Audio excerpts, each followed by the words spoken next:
अस्सलाम वालेकुम, मैं हूं पारस जहां से।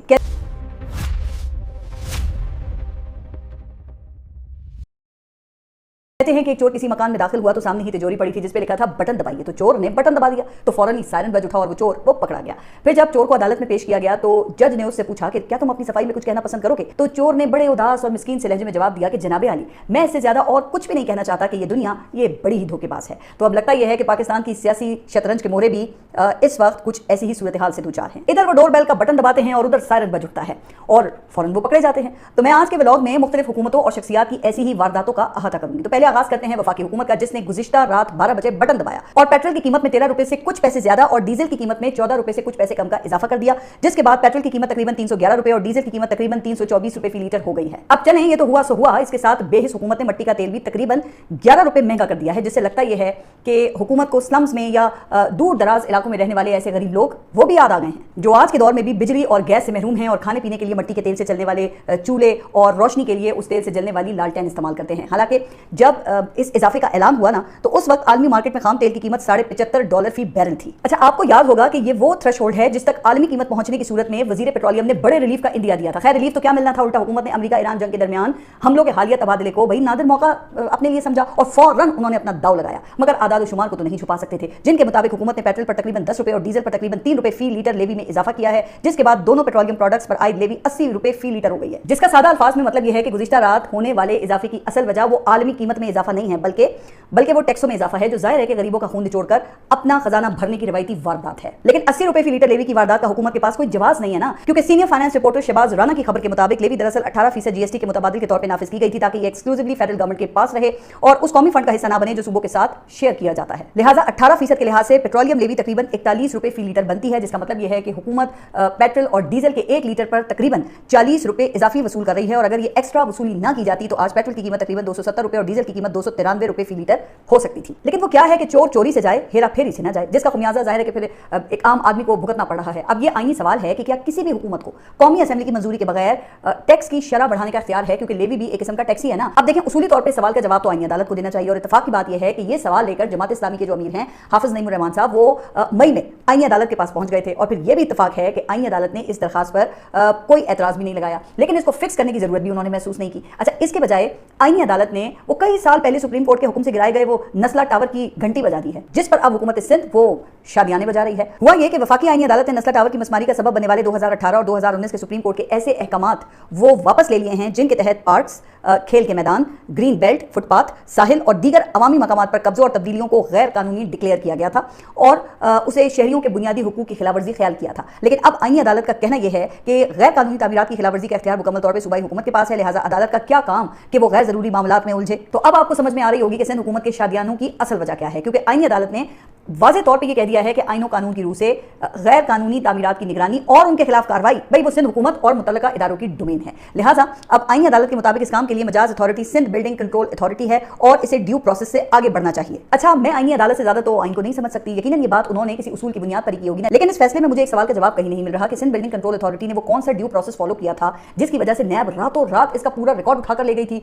वो चाइना कटिंग की बातें, एमिनिटी प्लॉट्स पर कब्जे, गैर कानूनी शादी हॉल, करप्शन, सियासत और जराइम का गठजोड़ और क्या क्या नहीं कहा गया। तो क्या अब तमाम फाइलें भी बहिरा अरब में फेंक दी गई हैं? लेकिन बहरहाल सिंध बिल्डिंग कंट्रोल अथॉरिटी को आईनी अदालत की जानिब से ये दिया गया जो वोट ऑफ कॉन्फिडेंस है ना, ये किसी ब्लैंक चेक से कम नहीं। शायद यही वजह है कि सिंध के होनहार सीनियर वजीर शर्जील मेमन ने साबिक चीफ जस्टिस है ना गुलजार अहमद, उनके एहतसाब का मुतालबा कर दिया है जो कराची को 1980 का कराची बनाना चाहते थे। वैसे शर्जील मेमन साहब का दुख दर्द समझ में आता है कि अगर कराची 1980 में चला जाता तो फिर शर्जील मेमन को भी तो गांव वापस जाना पड़ता ना। तो इस तनाजुर में अब सिंध हुकूमत से सिर्फ इतना ही कहा जा सकता है कि इस ब्लैंक चेक पर आप ज्यादा शादियाने ना बजाएं। अगर आईनी अदालत ने हुकूमत पर अब एतमाद का इजहार कर ही लिया है तो इसका जवाब आप मजबूत रेगुलेटरी फ्रेमवर्क नाफिज करके दें और सिंध बिल्डिंग कंट्रोल अथॉरिटी को मजीद प्राइस पोस्ट ना बनाएं। लेकिन इससे शर्जील मेमन को अपना दिल हरगिज छोटा करने की जरूरत नहीं है, क्योंकि सिंध हुकूमत ने कराची से सक्खर तक हाई स्पीड ट्रेन और माड़ीपुर से नॉर्दर्न बाईपास तक जदीद फ्रेट ट्रेन चलाने का ऐलान किया है। लेकिन लगता है कि शर्जील मेमन को कुछ ज्यादा ही जल्दी है। भाई जाहिर है ना, उन्हें अपनी हुकूमत का हमसे ज्यादा बेहतर पता है। अभी तक आप देखें ना कि कराची में सर्कुलर रेलवे तक तो बना नहीं सके और रैपिड बस ट्रांसपोर्ट के मंसूबे वो भी तकमील से कोसों दूर हैं। लेकिन खैर, जो मैन ऑफ एक्शन होता है ना,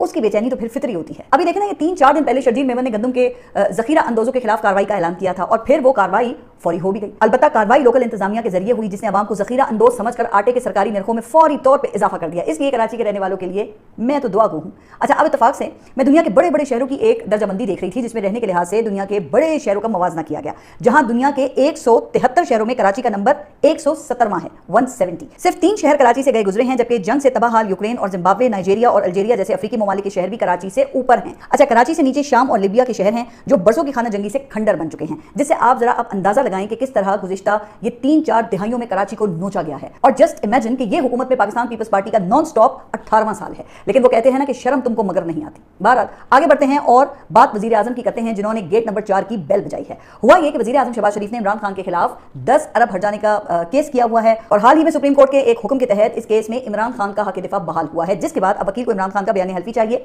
ताकि अदालत में वो जमा करवाया जा सके, जिसके लिए इमरान खान के वकील ने ट्रायल कोर्ट को दरखास्त दी कि जी मेहरबानी फरमाकर जेल में कैद मेरे क्लाइंट से मेरी मुलाकात का हुक्म जारी करें। लेकिन फिर इस दरखास्त पर वजीर आजम शहबाज शरीफ ने अपने वकील के जरिए एतराज कर दिया और अपने दस्तखतों से अदालत में एक बयान जारी कराया, जिसमें इमरान खान से वकील की मुलाकात की पुरजोर मुखालफत की है, जिसका फिर लुबे लुबाब यह है कि यह इख्तियार अडयाला के जेलर का है, जिसने रूल्स देकर फैसला करना है, लिहाजा अदालत को इस काम में नहीं पड़ना चाहिए और ना ही जेल हुकाम को इस मुकदमे के फरीक बनना चाहिए, क्योंकि उनके बकौल इमरान खान 2017 से इस केस में टाल मटोल कर रहे हैं, लिहाजा कार्रवाई को तूल देने के बजाय फौरी फैसला कर देना चाहिए। अब इस जल्दबाजी से लगता है कि वजीर आजम को आजकल पैसों की जरूरत है। हो सकता है कि नायब वजीर आजम ने उधार मांग लिया हो, क्योंकि कहा जा रहा है ना कि क्रिप्टो में उन्हें काफी नुकसान हो चुका है। लेकिन देखिए, अगर संजीदा बात की जाए तो इस दोहरे मेयार से पूरी तरह मुनाफकत आया होती है, क्योंकि अगर सुहेल आफरीदी अपने लीडर से मिलने के लिए वजीर आजम से दरखास्त करें तो फिर कहा जाता है कि पूछ कर बताऊंगा। इसी तरह अगर महमूद खान अचकजई इमरान खान की उनकी फैमिली से मुलाकात का मुतालबा करें तो फिर कहा जाता है कि यह हमारी डोमेन नहीं। और अब अदालत में वकील ने अपने क्लाइंट से मुलाकात की दरखास्त की है तो वजीर आजम ने जाती हैसियत में उसकी मुखालफती कर दी है, जिसका फिर यही मतलब है ना कि अभी ऊपर से हाथ हल्का रखने की इजाजत नहीं मिली। लिहाजा जनाब इस केस के जज साहब ने भी फिर जस्टिस डोगर वाली हतमी डेडलाइन दे दी है कि 16 जुलाई को अगर वकला दलाइल नहीं देते तो वो हतमी फैसला कर सकते हैं, यानी कि एक और तलवार लटकाने की कोशिश है। बहरहाल आगे बढ़ते हैं और तहरीक तहफ्फुज़ आइन की बात करते हैं, जिन्होंने बराह रास्त कॉल का बटन दबाया है। जी हाँ, मैं टेलीफोन कॉल की बात नहीं कर रही जनाब, एहतजाजी कॉल की बात कर रही हूँ। अब गुज़िश्ता रोज तहरीक में शामिल जमातों का एक नुमाइंदा इजलास हुआ, जिसमें फैसला किया गया कि 5 अगस्त को जब इमरान खान की कैद को 3 साल मुकम्मल होंगे तो उस दिन से एहतजाजी तहरीक का आगाज किया जाएगा, जिसमें जलसे, जुलूस, एहतजाजी मुजाहरे, हड़तालें और अवामी राब्ता मुहिम शामिल होगी। तो अब 5 अगस्त को इनमें से कौन सा राग छेड़ा जाएगा तो ये अभी तक तय होना बाकी है। लेकिन मौजूदा रजीम के यहाँ ऑपोजिशन की अहमियत क्या है, तो इस इवेंट को सिर्फ आप देखेंगे सोशल मीडिया पर दिखाया गया, क्योंकि मेन स्ट्रीम मीडिया को तो पहले ही हिदायत आ गई थी कि बलूचिस्तान के हवाले से किसी एपीसी या इजलास की कवरेज नहीं करनी है। लेकिन चूंकि 5 नुकाती एलामिया जारी हुआ है तो इसमें तो भाई काफी वैसे ये लोडेड एजेंडा है, जिसमें सरफहरिस्त बलूचिस्तान हुकूमत के इस्तीफे का मुतालबा है। तो अब ये इसलिए भी अहम है कि गुज़िश्ता 2 हुकूमतों के खात्मे का सफर भी बलूचिस्तान से ही शुरू हुआ था, चाहे वो मियां मोहम्मद नवाज शरीफ की हुकूमत हो या फिर इमरान खान की। लेकिन खैर, इसके बाद फिर तहरीक तहफ्फुज़ आइन ने इमरान खान और कोट लखपत जेल के कैदियों और दीगर सियासी असीरान की फौरी रिहाई का मुतालबा किया। फिर तीसरा नुकता आजाद कश्मीर इलेक्शन के इल्तवा की तजवीज है और इसके बाद कश्मीर और बलूचिस्तान की सूरत हाल पर पार्लियामेंट का मुश्तरका इजलास बुलाने का मुतालबा शामिल है, जबकि आखिर में अलीमा खान की मुमकिना कन्विक्शन पर तशवीश का इजहार शामिल है। अब तहरीक तहफ्फुज़ आइन की इस एहतजाजी कॉल का क्या स्कोप है, तो इसका तयन उस वक्त तक देखे नहीं किया जा सकता जब तक हमारे सामने कोई काबिल अमल रोड मैप नहीं आ जाता, क्योंकि इस ऑपोजिशन तहरीक की जानिब से आपको याद होगा कि 8 फरवरी को जनरल इलेक्शन के 2 साल पूरे होने पर भी एक एहतजाजी कॉल दी गई थी, जो मजमूई तौर पे या अपने असर के लिहाज से मिस कॉल साबित हुई थी। लेकिन अब इंटरेस्टिंग बात यह है कि तहरीक तहफ्फुज़ आइन ने जिन 5 नुकात को उठाया है, इस हवाले से गुज़िश्ता रोज ही कुछ अहम बयानात वो भी सामने आए हैं। तो सबसे पहले जरा राना सनाउल्लाह की बात करते हैं, जिन्होंने शहबाज शरीफ वाला दरवाजा ही खटखटाया है, क्योंकि आजकल वो मोहसिन नकवी की कमी पूरी करने में लगे हुए हैं, जो कि सिफारतकारी में मसरूफ हैं। लिहाजा राना साहब ने तहरीक तहफ्फुज़ के पहले मुतालबे के जवाब को ही जड़ से खत्म करने की कोशिश की है। उनका कहना यह है कि बलूचिस्तान में फौज, एफसी और पुलिस का मुश्तरका ऑपरेशन शुरू हो गया है और इस दहशतगर्दी का बलूचिस्तान की सियासत से कोई ताल्लुक नहीं है। अब बज़ाहिर तो कोशिश अच्छी है, क्योंकि अगर दहशतगर्दी का सियासत से ताल्लुक ही नहीं है तो फिर सियासी हुकूमत का इससे क्या ताल्लुक हो सकता है, यानी कि बांस नहीं तो बांसुरी कहां से बजेगी। लेकिन अगर गौर किया जाए तो राना साहब ने जो बटन दबाया है उससे भी सायरन ही बजा है और जिम्मेदार का तयन हुआ है। जाहिर है कि अगर बकौल राना साहब सियासी हुकूमत जिम्मेदार नहीं है तो फिर वो ये भी बताएं ना कि बाकी कौन बचता है जिसको वो जिम्मेदार समझते हैं। अलबत्ता एक चीज वाज़ेह है कि बलूचिस्तान की हुकूमत को फिलहाल बली का बकरा बनाने का कोई प्रोग्राम नहीं है। अब रह गया कश्मीर, तो इसकी सूरत हाल पर राना सनाउल्लाह का कहना यह है कि कलअदम कमेटी का मकसद कश्मीर इलेक्शन रोकना है, लेकिन आजाद कश्मीर में आम इंतखाबात का बरवक्त होना आइन और कानून का तकाजा है। तो इससे तो लगता यह है कि वो कश्मीर इलेक्शन के बारे में अभी गैर यकीनी का शिकार है, लेकिन हुकूमत की ख्वाहिश है कि इलेक्शन इल्तवा का शिकार वो ना हो। जाहिर है कि इससे अच्छा मौका फिर अब देखना कि कब मिल सकता है, क्योंकि अवामी एक्शन कमेटी और पाकिस्तान तहरीक इंसाफ के बाइकआउट के बाद पीछे फिर सिर्फ नून लीग और ये पाकिस्तान पीपल्स पार्टी ही बचती है ना, जो पहले से आजमूदा पार्टीज हैं, और दोनों में जितना भी इख्तिलाफ इख्तिलाफ हो, कम से कम एक बात पर इत्तेफाक जरूर है और वो है मिल बांट कर खाने का उसूल। और इंटरेस्टिंग बात यह है कि इन दोनों को मौलाना फजल रहमान की सूरत में एक मुतबादिल ऑपोजिशन भी दस्तयाब है, जो मरकज में तो पाकिस्तान पीपल्स पार्टी की ऑपोजिशन है और कश्मीर में पाकिस्तान पीपल्स पार्टी के इंतखाबी इत्तेहाद का हिस्सा है। बल्कि अब तो बिलावल भुट्टो ने बलोचिस्तान और सिंध में भी मौलाना फजल रहमान को इक़्तिदार में शिरकत की दावत दे दी है। तो शायद यही वजह है कि जब महमूद खान अचकज़ई से जमात इस्लामी और मौलाना की ऑपोजिशन से दूरी का सवाल हुआ ना, तो उनका कहना यह था कि जिन्हें हम ऑपोजिशन समझते हैं वो हमारे साथ हैं, बाकी हर एक की मर्जी है जहां चाहे गाड़ी चलाए। लेकिन यह भी तो हुस्न इत्तेफाक है कि जैसे ही किसी एहतजाज की बात होती है तो फौरन डायलॉग ग्रुप भी मुतहरिक हो जाता है। अच्छा, इस तनाजुर में नेशनल डायलॉग कमेटी के वफ्द ने अब एक बार फिर कोट लखपत जेल की घंटी बजाई है, जहां असीर पाकिस्तान तहरीक इंसाफ के रहनुमाओं से मुलाकात करने वालों में महमूद मौलवी, इमरान इस्माइल और फवाद चौधरी शामिल थे। अब फवाद चौधरी ने यह दावा किया है कि असीर रहनुमाओं ने नेशनल डायलॉग कमेटी के तजवीज़ करदा हल की मुकम्मल हिमायत की है और कहा है कि आगे बढ़ने का रास्ता वो मुज़ाकरात ही हैं। अच्छा, इस हवाले से फवाद चौधरी ने दो पैगाम सामने रखे हैं, एक शाह महमूद कुरैशी का फील्ड मार्शल के नाम और दूसरा तमाम असीर रहनुमाओं का तहरीक इंसाफ के नाम पैगाम। अब शाह महमूद कुरैशी से जो बयान मंसूब किया गया है उसमें बकौल फवाद चौधरी शाह महमूद कुरैशी ने जहां फील्ड मार्शल की इंटरनेशनल डिप्लोमेसी की तारीफ की है, वहीं मुल्क के अंदर सियासी इस्तेहकाम के लिए डायलॉग की जरूरत पर भी उन्होंने जोर दिया है। जबकि दूसरी तरफ फवाद चौधरी के मुताबिक इन असीर रहनुमाओं ने तहरीक इंसाफ को मशवरा दिया है कि वो आगे बढ़ने की कोशिशों का साथ दें ताकि सियासी माहौल में कशीदगी कम हो और सियासी कैदियों की रिहाई मुमकिन बनाई जा सके। लेकिन जनाब, हकीकत यह है कि ना तो पाकिस्तान तहरीक इंसाफ और ना ही इमरान खान की जो फैमिली है उसने अब तक इस डायलॉग कमेटी को कबूल किया है और